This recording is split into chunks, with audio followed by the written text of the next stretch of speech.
Gakuen Babysitters ou School Babysitters est d'abord un manga prépublié dans le magazine japonais Lala. L'anime, lui, a été diffusé pour la première fois le 7 janvier 2018. Oui, vous avez vu le titre et les affiches, on va parler d'un anime qui parle de petits enfants. Mais pourquoi j'en parle? Je vais vous le dire dans le premier épisode de ce nouveau format. Laissez-moi vous initier à l'histoire de Gakuen Babysitters. Ça démarre par un garçon,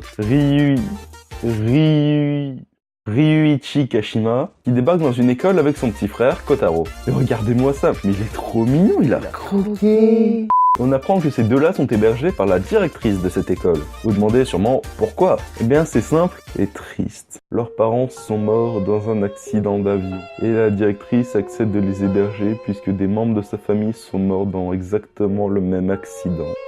Et pour rigoler un peu, on va voir à quoi elle ressemble.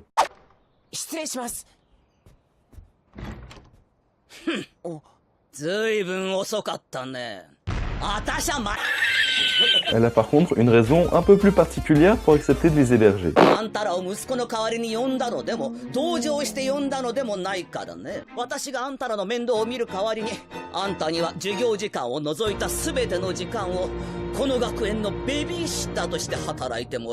Et ouais, en échange du fait d'avoir tout le confort possible et de vivre tout simplement, il va travailler à la crèche de l'école pour garder les bébés des profs. 1 minute 30 d'opening après, on voit Saikawa, le secrétaire de madame. Très strict, très carré, et qui raconte l'histoire de la garderie. Entre autres que des élèves pouvaient rejoindre le club de la garderie, mais...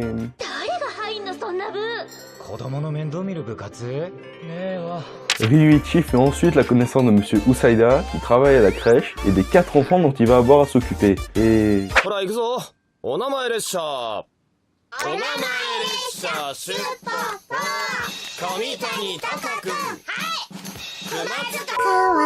Puis il se fait aggro par les gosses sous les yeux de son petit frère. Mon ressenti sur l'anime.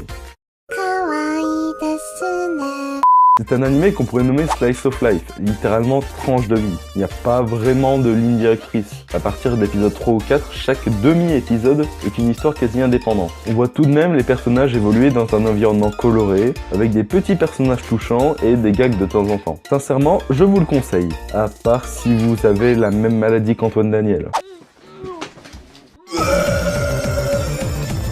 J'espère que le premier épisode de ce nouveau format vous aura plu, et si c'est le cas, j'attends vos retours. Et en attendant, je vous dis à la prochaine, c'était Denis IP, tchuss!